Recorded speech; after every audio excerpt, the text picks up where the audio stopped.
नमस्कार, मी भाऊ तोरसेकर. तुम्ही बघत आहात प्रतिपक्ष. मित्रांनो, आजचा विषय आहे अफजल खानाचा कोथळा. हा शब्दप्रयोग बालपणापासून आपण ऐकलेला असेल.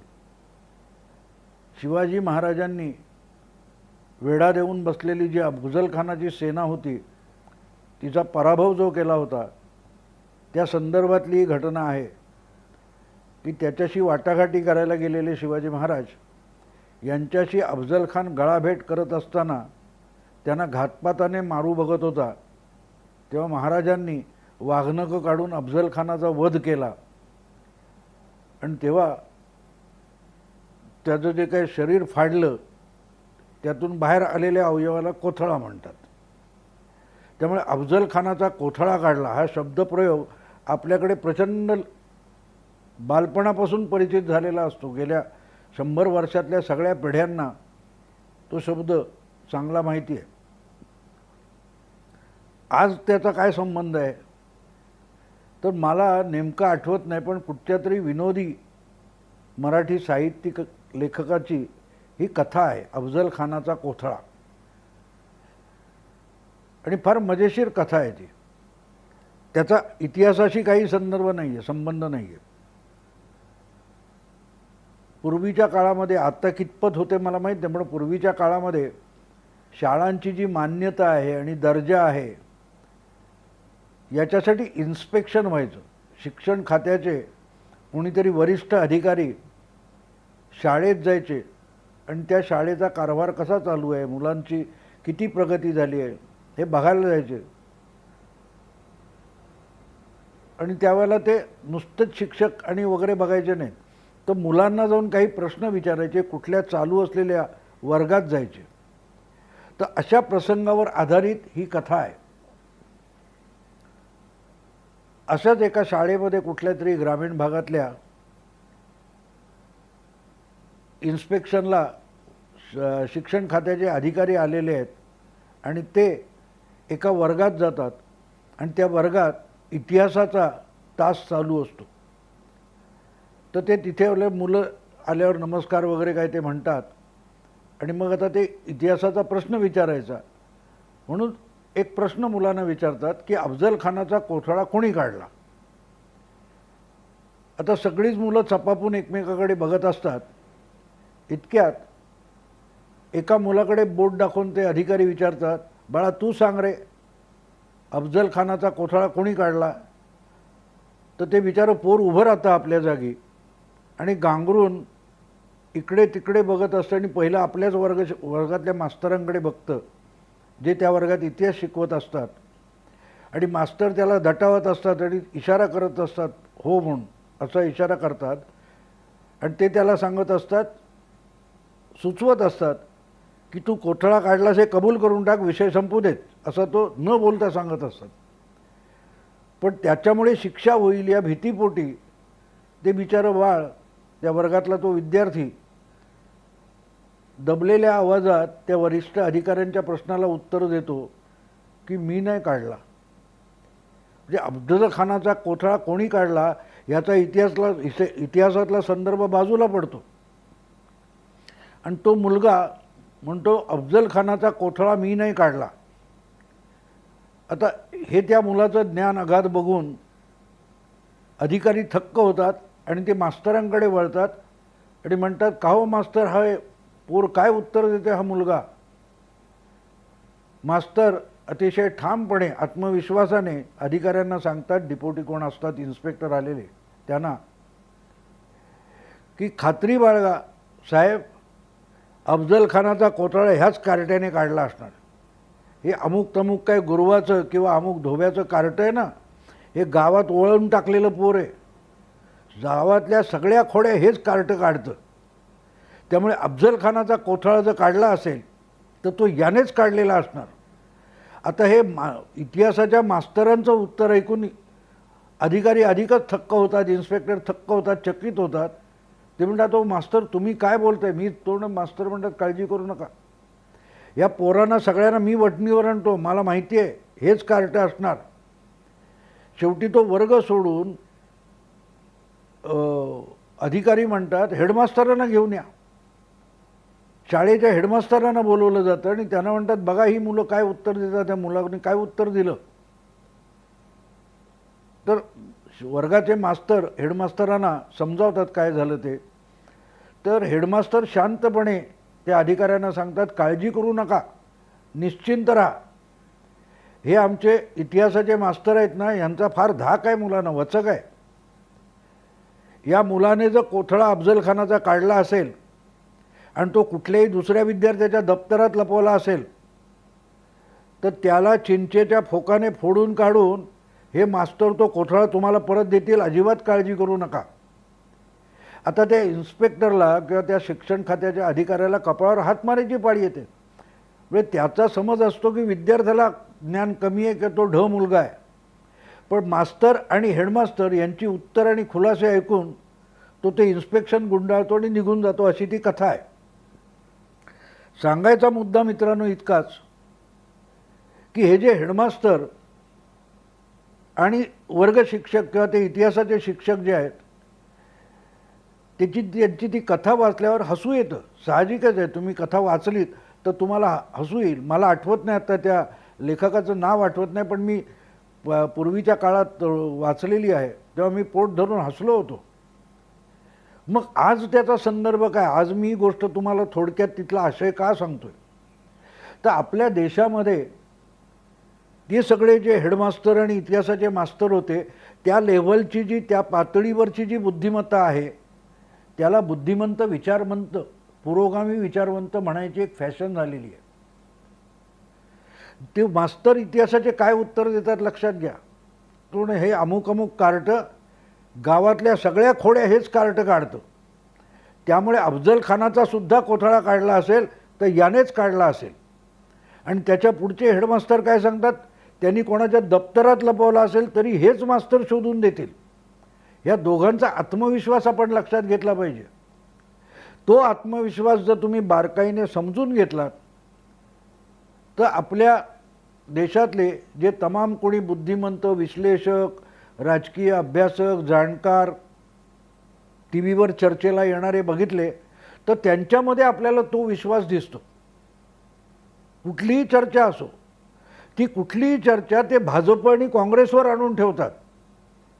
या देशातली कुठलीही घडामोड असो, सीमेवरची असो, देशांतर्गत असो, कोरोना असो, कोरोनाची व्यवस्था बघणं असो, ही कुठलीही चर्चा किंवा कुठलाही विषय हा शेवटी भाजप आणि काँग्रेस यांच्यापर्यंत आणून ठेवला जातो. त्यामुळे विषय काय आहे याची गरजच नाही. ती माणसं सगळी बघितली तर तुम्हाला ते इतिहासाचे मास्टर आणि हेडमास्टर आठवतील. ते डोळे झाकून या सगळ्यासाठी मोदी कसा जबाबदार आहे हे चांगलं अर्धा तास बोलू शकतात. कुठूनही काढा तुम्ही विषय, कुठलाही असो. हे कार्ट गावातलं सगळ्यात खोडसाळ आहे.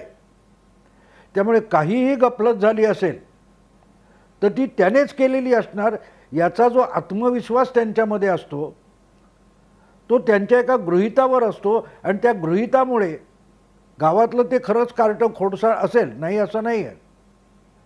पण म्हणून इतिहासातली पण 300-400 वर्ष जुनी खोडी असेल काय किंवा गफलत असेल ती त्यानेच केली, इथपर्यंत युक्तिवाद ताणला जाऊ शकतो का? आणि म्हणून आजकालचं सगळ्या टी व्हीवरच्या चर्चा तुम्ही बघितल्यात तर त्यात तुम्हाला या पुरोगामी विचारवंतांची एक बाजू आढळून येईल की जगातली कुठली, अमेरिकेतली असो, इराणमधली असो, भारतातली असो, अजून मला कधी कधी नशीब वाटतं, चमत्कार वाटतो की आपल्याकडच्या कुठच्या विचारवंताने चीनच्या वुहान शहरामध्ये जो कोरोना नावाचा व्हायरस उद्भवला किंवा त्यांनी प्रयोगशाळेत तयार केला त्यासाठी मोदींना जबाबदार का धरलेलं नाही याचं मला नवल वाटतं. कदाचित पुढच्या काही काळात तेही सुद्धा येऊ शकेल. कुमार केतकरांचा आपल्याला व्यापक कटाचा भाग आठवत असेल तर त्या व्यापक कटाच्या भागातला हा एक छोटा उपभाग असू शकतो. सांगायचा मुद्दा असा की सगळी चर्चा आणि बुद्धिवाद कुठल्या हास्यास्पद पातळीवर आणून ठेवलेला आहे. राहुल गांधी रोज उठतात आणि एक ट्विटरवर काहीतरी प्रश्न टाकतात किंवा ते आपला एक व्हिडिओ बनवतात 5-7 मिनिटाचा आणि टाकतात, त्याच्यावर सगळीकडे चर्चा सुरू होते. कोणी त्यांना मूर्ख ठरवत असतात, कोणी त्यांना शहाणे ठरवत असतात. अरे पण ज्या प्रश्नाची दखलसुद्धा घेण्याची गरज नाही आहे त्याच्यावर इतकी चर्चा करण्यासाठी वेळ का घालवला जातो? तर तो घालवण्याचं कारण जर आपल्याला शोधायचं असेल तर ही गोष्ट लक्षात घ्यावी लागते. अफजल खानाचा कोथळा म्हणजे एक बाजू त्याच्यात तो मी नाही तो पोरग म्हणजे भाजपच्याही काही काही प्रवक्त्यांची मला दया येते कधी कधी. तेही त्या पोरासारखं मी नाही काढला अफजल खानाचा कोथळा असं गांगरून म्हणतं. तसे भाजपचे प्रवक्ते आपल्याला बघायला मिळतात. आणि समोर आरोप करणारे तावातावाने त्या इतिहासाचे मास्तर किंवा हेडमास्तर यांच्याप्रमाणे यानेच काढला असणार हे अगदी आत्मविश्वासाने सांगत असतात. हा विषय काढण्याचं कारण असं की त्यामुळे चर्चा किती निरर्थक होऊन गेल्यात हे आपल्या लक्षात येईल. आणि जसजशा या चर्चा निरर्थक होत गेल्यात तसतसं लोकांना इतर गोष्टींकडे वळावं लागते. आता आमच्या प्रतिपक्ष या यूट्यूब चॅनेलला 3.5 महिन्यामध्ये जवळजवळ 97,000 सबस्क्रिप्शन मिळाले आहेत. 1,10,00,000 त्याचे व्ह्यूज झालेले आहेत. आमचे व्हिडिओ काहीतरी 180-85 झालेले आहेत.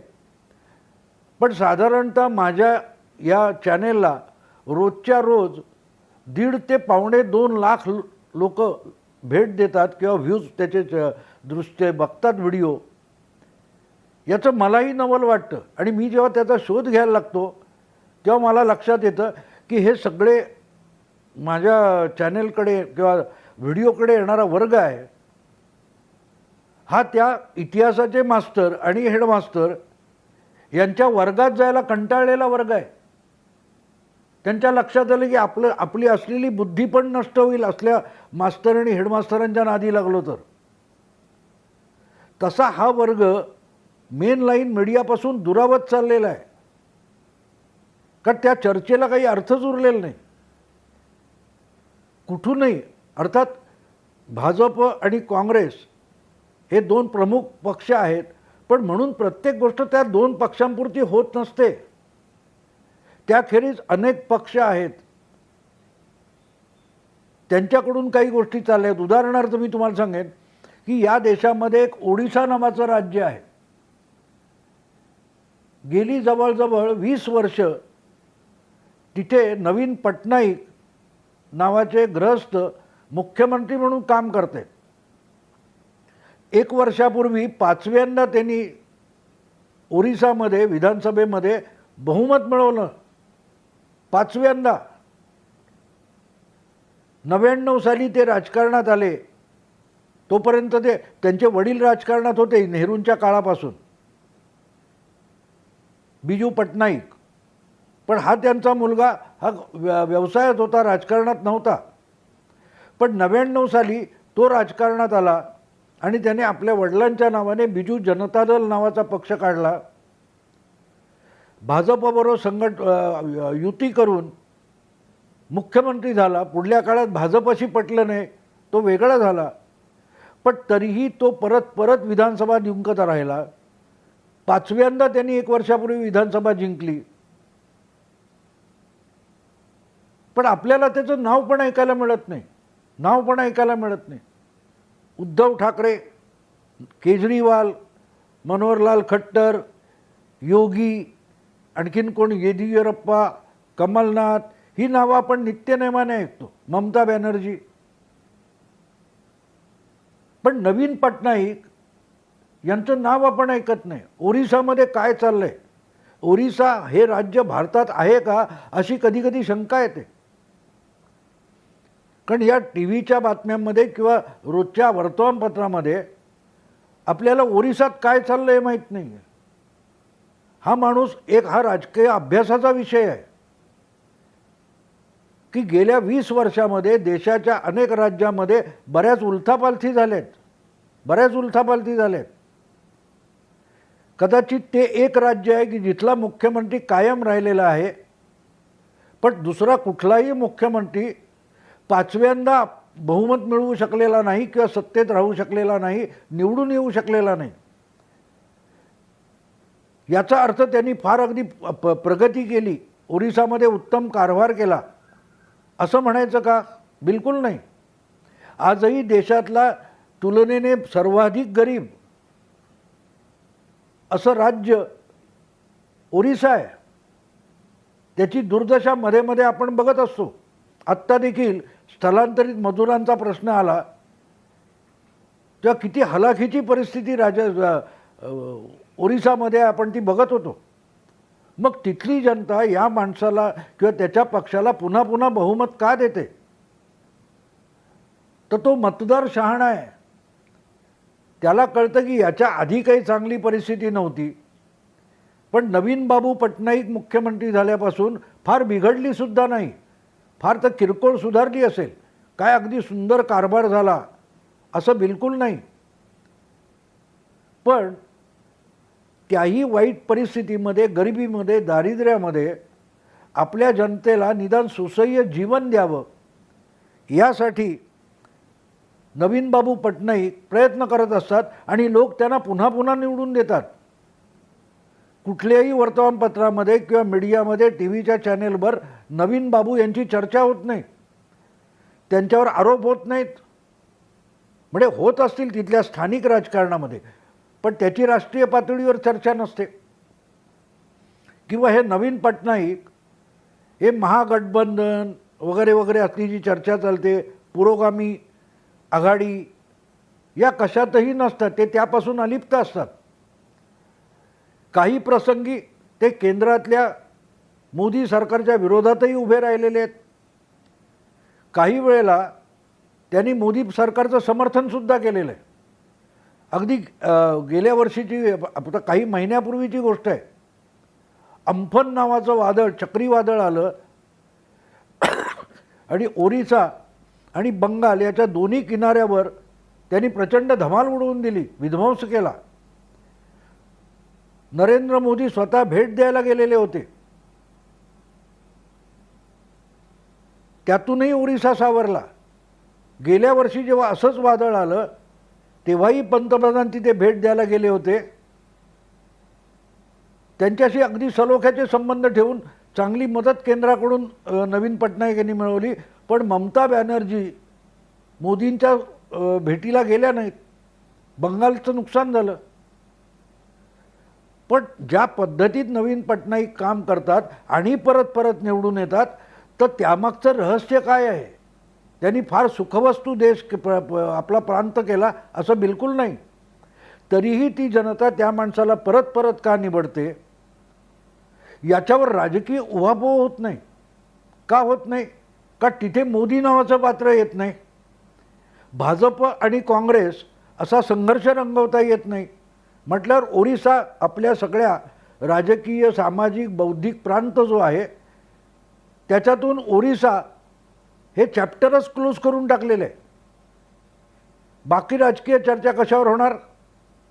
तर राहुल गांधी, नरेंद्र मोदी, सोनिया गांधी, काँग्रेस, भाजप, आणि त्याच्यात जो बुद्धिवादी असतो तो हमखास कुठच्याही याच्यात मोदीकडे बोट दाखवणं, भाजपवर आरोप करणं म्हणजे बुद्धिवाद झाला किंवा संपला.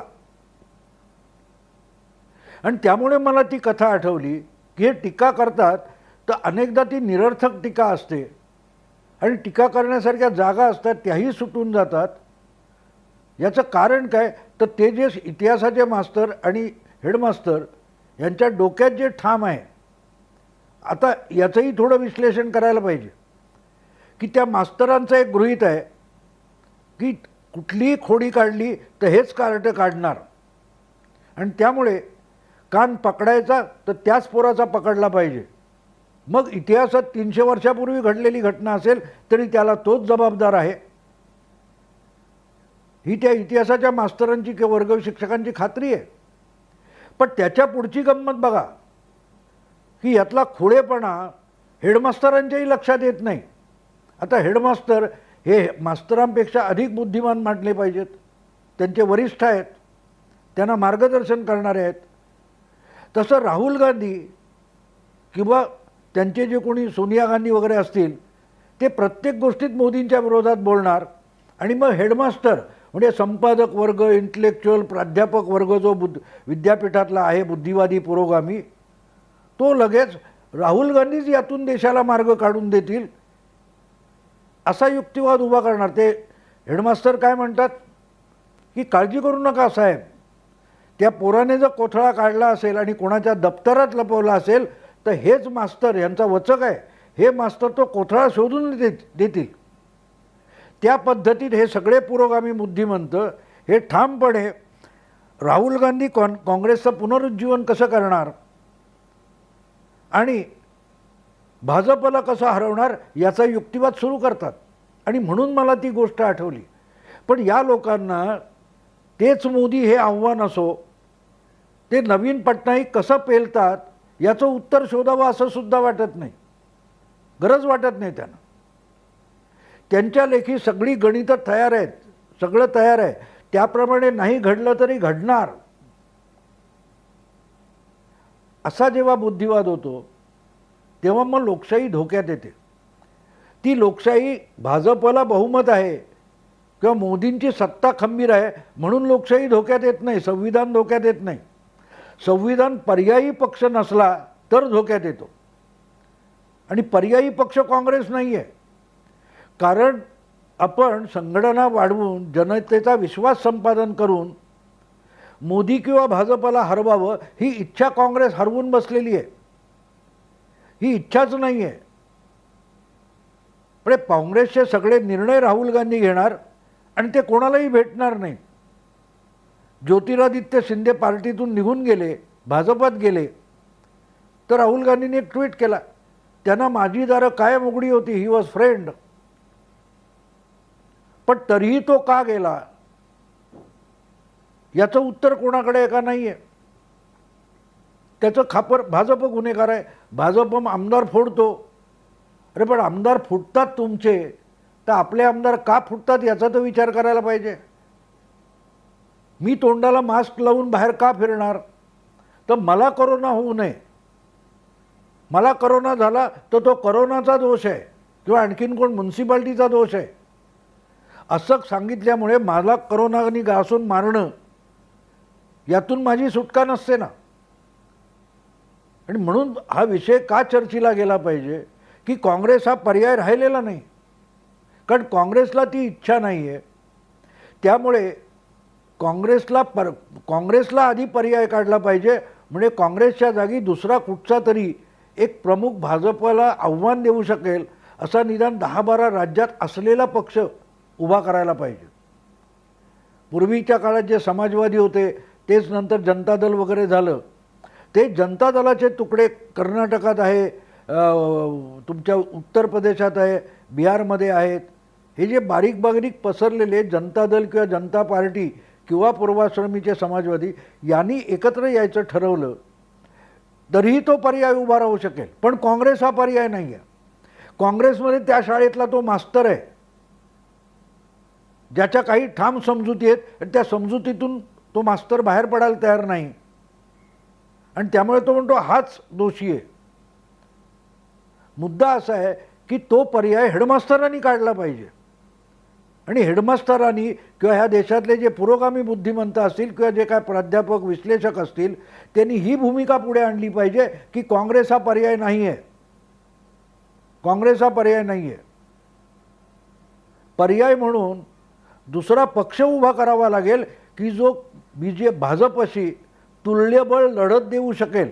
गठबंधन तात्पुरतं करायचं आणि नंतर बाजूला व्हायचं, एकमेकांना शिवीगाळ करायची, हा पर्याय नसतो. तो पर्याय 77 साली जनता पार्टी म्हणून एकत्र येऊन मिटला, जनता दल म्हणून येऊन संपला. 96 साली देवेगौडांच्या एक आघाडीचं सरकार झालं, ते टिकलं नाही.